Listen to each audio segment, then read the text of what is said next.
Oshrat, welcome to Mitiga Mic.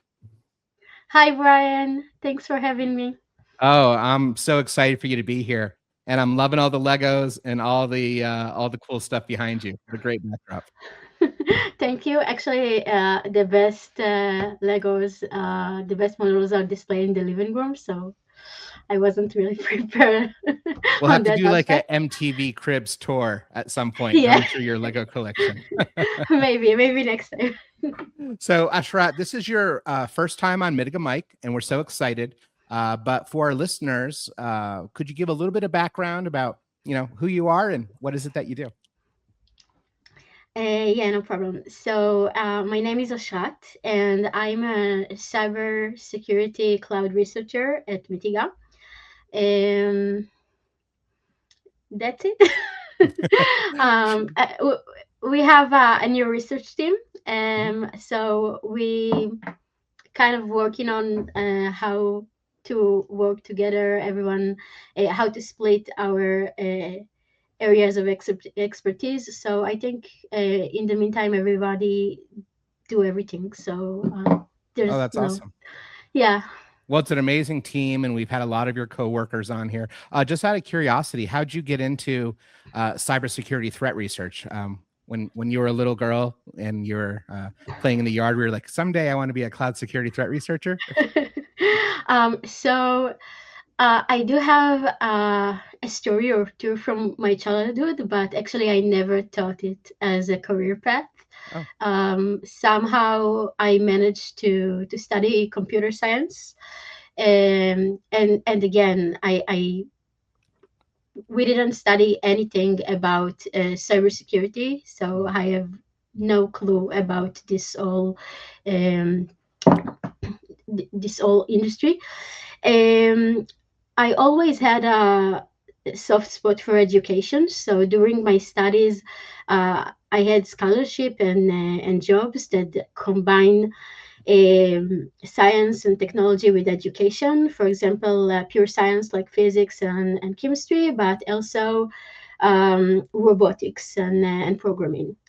Uh, so in one of my job, I was a programming teacher, and I had a class with bright and curious students. And it was extracurricular activity. So they had school, they had my course, and I knew that they had another course about computer science, not about computer science, about computer networks. mhm. And I never understood when they're blabbing or sharing stories about the other course. I never got into it. But in the end of the year, they had like a short summer camp with a lot of workshops and activities. And in one of the activities, it actually was a hacking exercise. Oh, awesome. There was a background story. The CEO of the company was kidnapped, and they had to hack to several locations in order to find where he is held. Um, and I was a teacher there, and I need to be with them. And I didn't understand anything about what they're doing. I just like got a list of clues, and I memorized the clues, but I didn't understand what it means. So when they approached me and asked for help, I was like, okay, you need to do this. And they were like, okay, but what does it mean? Please help us a little bit more. And I was like, sorry, I don't know. Yeah, so they actually thought that I do know, but I don't want to help them. Uh, but I was so embarrassed that um, I really didn't understand. Now, as their teacher, either way I wouldn't just give them the answer, yes, but it was a very insightful moment for me. That I don't want to be this clueless ever again. I don't want to be in this position. That it's okay to be clueless, but not when you're supposed to be in a position of knowledge. And I took from it actually two things. The first one is that if it's interesting or important to me, I need to deep dive, and if it's not, I need to let it go. And in that event, I couldn't just leave. I mean, I had to stay with the students. Anyway, this was the first point of the story, Yeah. and it took me several days to understand it. But the second insight, and the more important one, is that I was super jealous at my students. I mean, during the event, I was rooting for them. I was curious to see how far they'll go. I really want them to succeed, but overall, I wanted to be part of it too. I wanted to sit down and play by myself. I wanted to see what they're doing. And it seems cool, but it was more than that, because um, they were in one place and they could see things in other places. I mean, they hacked like security cameras and stuff. And how did they do that? And I knew it's possible. I've seen movies, but they were just sitting next to me, and it was so close. And I was looking at them, and how do you do that? Can I do that too? So this was the moment when the seeds were planted. And after that, I got into I don't know, cybersecurity, into offensive cyber. So that was, I think, the beginning of everything. I mean, the direct continuous of the story is that I said it was the end of the year. So in the gap between this year to the next one, as a teacher, I had access to all the course materials. So I just learn by myself all the learning materials of this course, like the lessons, the presentation, the exercise. I did it all, and happily, the organization I worked in trusted me to teach this course when I asked to switch. And then the year after that, I was a teacher of the computer network course. That was the beginning, actually. Wow. Wow. That's so cool. And I think it instilled in you this heavy duty ethic to really probably understand security from every possible direction. And look at you now. Now you're part of a research team at one of the leading cloud and AI security companies in the world. So congratulations to you on that. Thank you. It was a long way, but they are yet to come. Great. Well, let's jump in, because you wrote this amazing article called An Uninvited Guest. And anybody that's listening to this podcast, if you'd like to check it out, you can go to either the Mitiga LinkedIn account, and it's listed there, or just go straight to mitiga.io under blogs, and you'll see this research that you and the team conducted. But let's just kind of start off at the, before this became the blog and uninvited guest, it was research from you. So let's start at the moment that this stopped being something kind of interesting to look at and started feeling like this is a real problem. And what did you see kicking this off that said, wow, this is giving me pause, this is something special? Wow. So first of all, maybe let's do a recap about the attack to give like a basic context about it. And during we do that, I'll try to come with an answer to this. So this attack is about Salesforce Experience Cloud Sites, which is a platform that Salesforce offer to their customers for building external facing websites.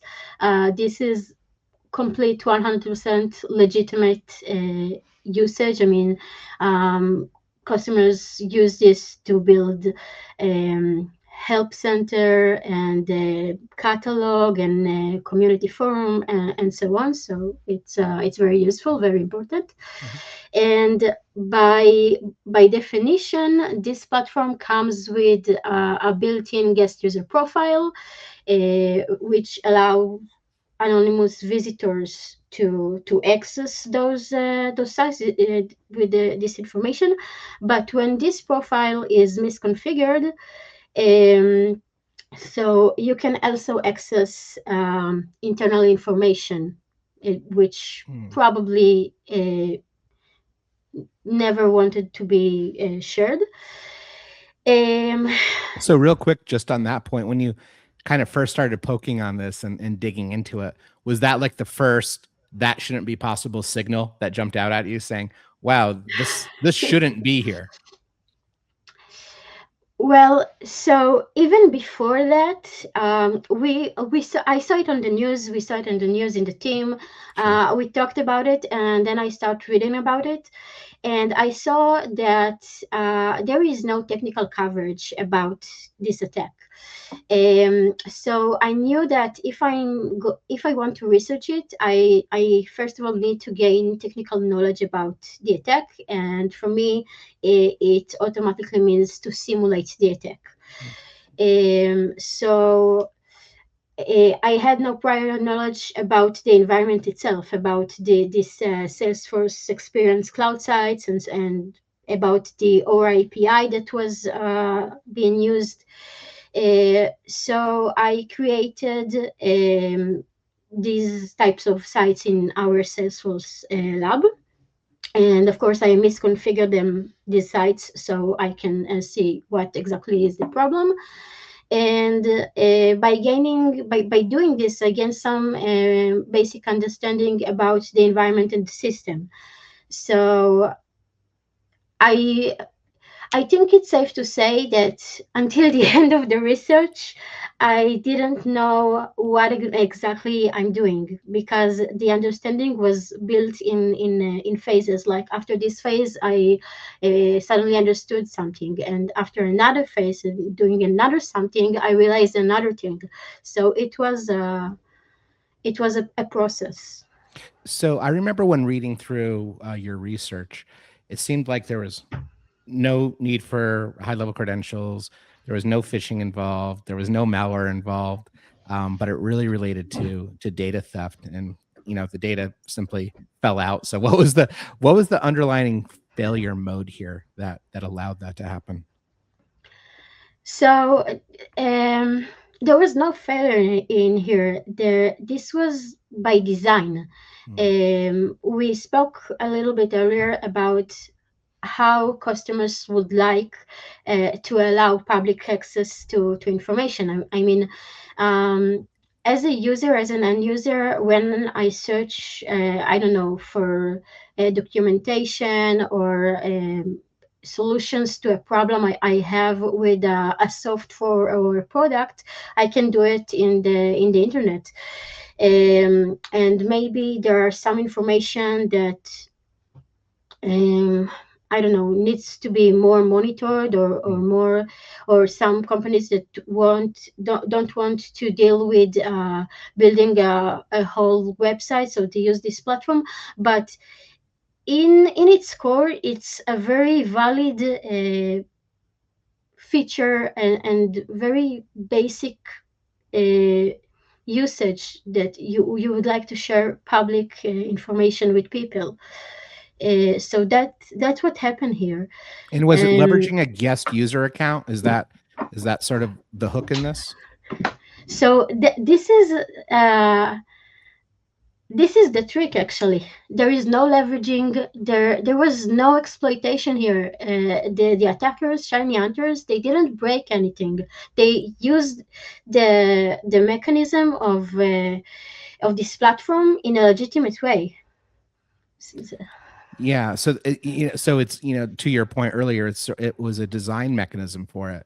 So maybe walk me through from the attacker's experience perspective, how low or how high effort was it really for the attacker? Are we talking skill, or is this just somebody that has some curiosity in a browser kind of poking around? I think they knew what they're doing. This experience cloud sites misconfiguration is something that is known in the wild for a few years. Okay, so it was an attack or waiting to happen, for my opinion. They need to know how um, to use it properly in a convenient way for them and how to scale it. But on the technical perspective, it was super easy. When I simulated the attack manually from end to end, it took me less than an hour, and I never worked with this system. I hardly use API and application research, so it was very easy for me to simulate, and I guess for them it was even more easy. Well, is it oversimplification to say it was just simple manipulation of a URL, or is it hiding something more systemic?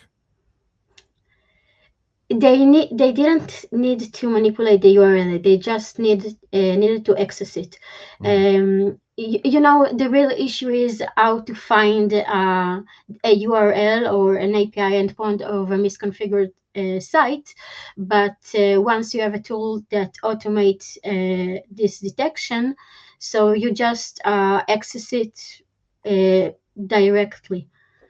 You don't need to modify anything. Okay, got it. So with that, you know, Shiny Hunters didn't just find one or two systems, right? It sounds like they found thousands of these. Um, was this a Exactly. clever automation using pattern recognition, or what was their ability to sort of enumerate and discover these locations? Um, okay, so they claim that they weaponized an open source tool that called Aura Inspector.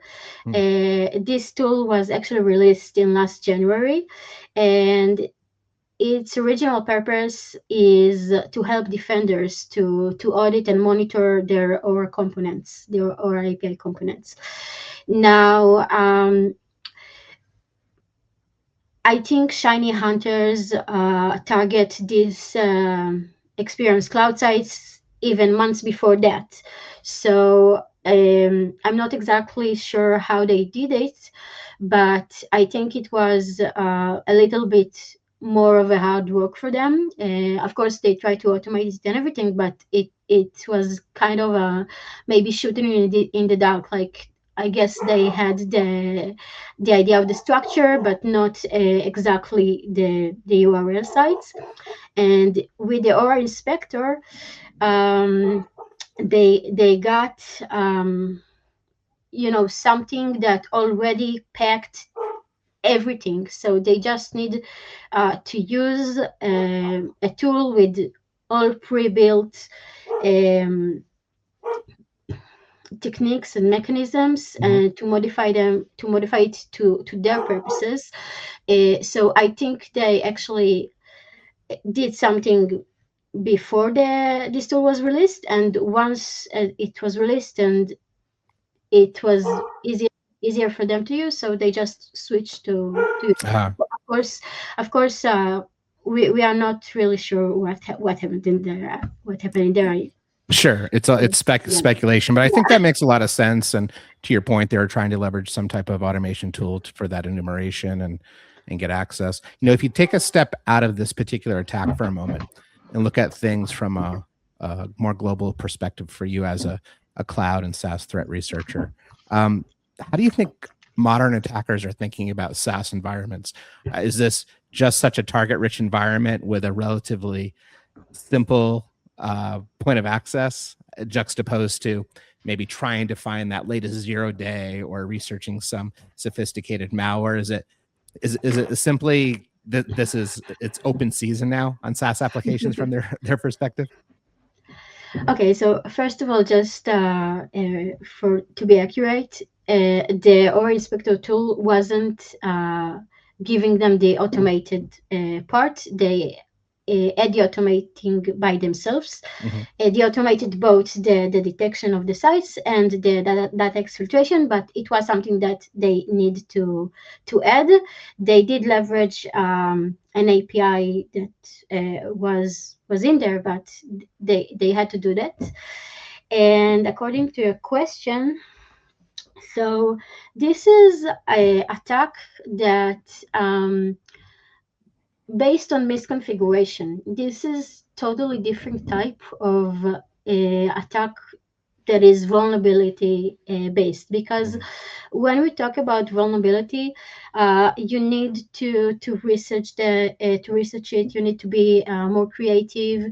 You need to check in a lot of places, and even if it exists in one system, maybe the other parameters in other systems are not aligned. So I think, well, I'm not sure. Maybe it's not true, but my general feeling is that it's harder to find vulnerabilities.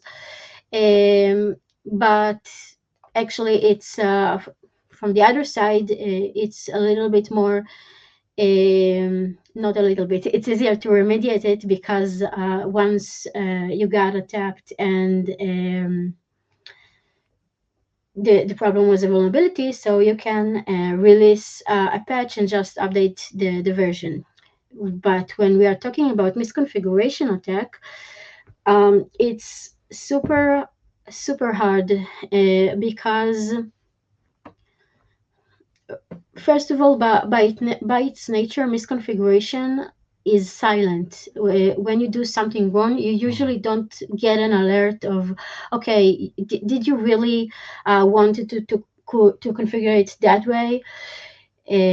So Which is why it you, slipped by so many defenses, right? Because it wasn't necessarily something bad. It's more of an exploitation of the business logic, the misconfiguration parameters of the system, than some hack that could have been, potentially detected by most security controls.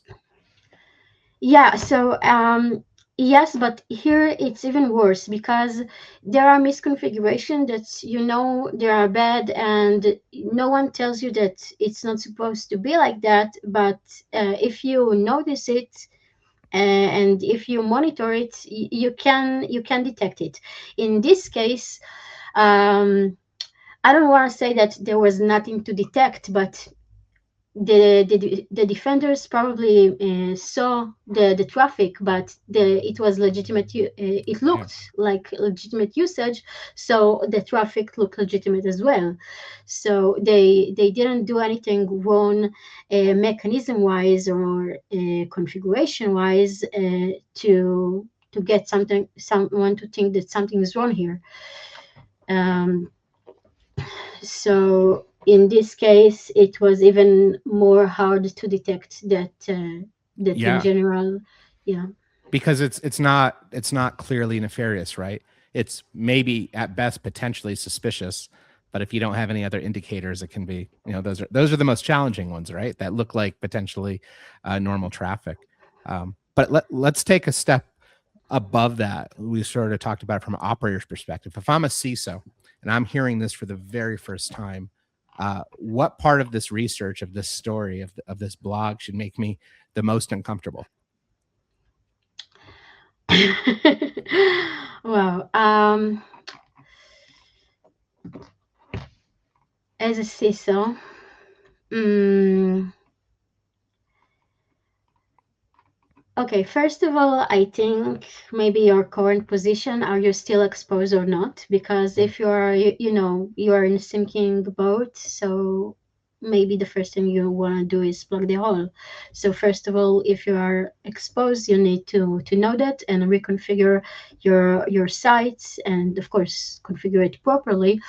And just after that, start doing damage control. Um, I think it's not that just that the data got stolen, and it's now permanently out there. It can be used in future attacks. For example, phishing or vishing or attacks that relates to identity fraud or something like that, and of course even business perspective.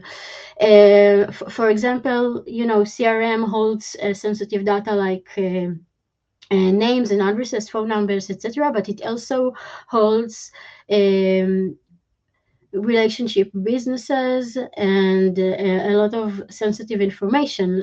Imagine that one of the pulled CRM record contained details about the $2 million deals, and now as another client of that company, I saw it, and my proposal was good, but this one is better, and I might get angry and demand them to give me a better price, or I'll cancel this deal.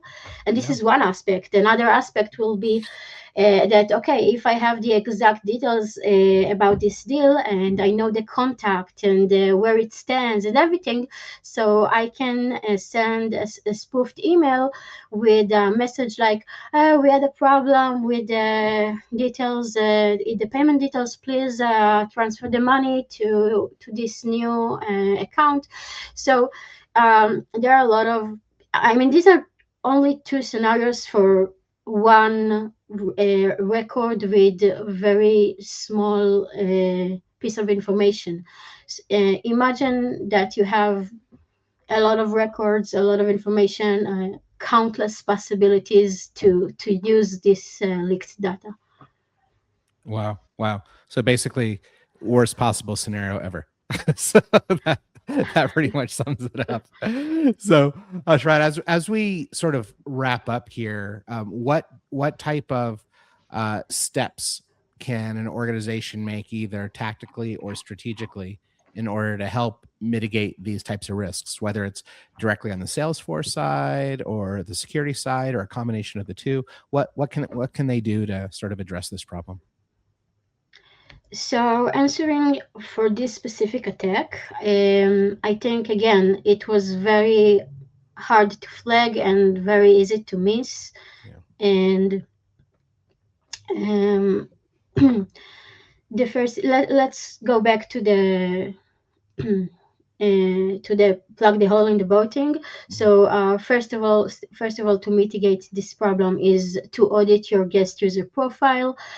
Check, does an anonymous user actually need to see the data that it sees?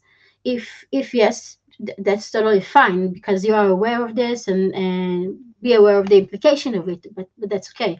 But if it doesn't, then you need to remove the read access to the CRM objects, and don't make sure that it's not public.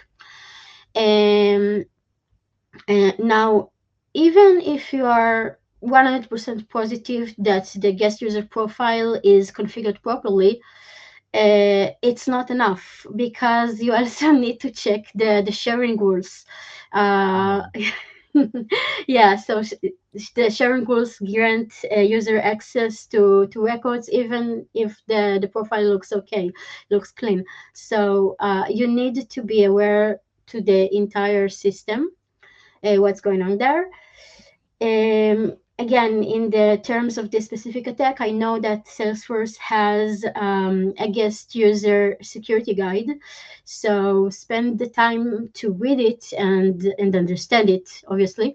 And if you don't What? Read the understand, manual? Oh my God. Oh gosh. no, okay, no, not just read the manual, read and understand it. Oh Okay, boy. this is the most important It's part. got lots of words and charts.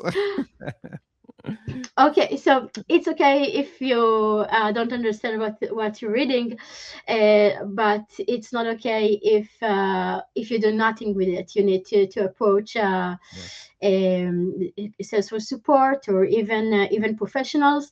But this is 100% the responsibility of the admin site. So this is where the responsibility takes place. Um, I mean, actually, we didn't. I'll briefly talk about it in a sentence. I wanted to mention the shared responsibility model, because when we are talking about the cloud, there is classification between the clients and the providers, and you know everyone has its own responsibility. So, for example, in our case, Salesforce secure the platform, and the customers secure the configuration.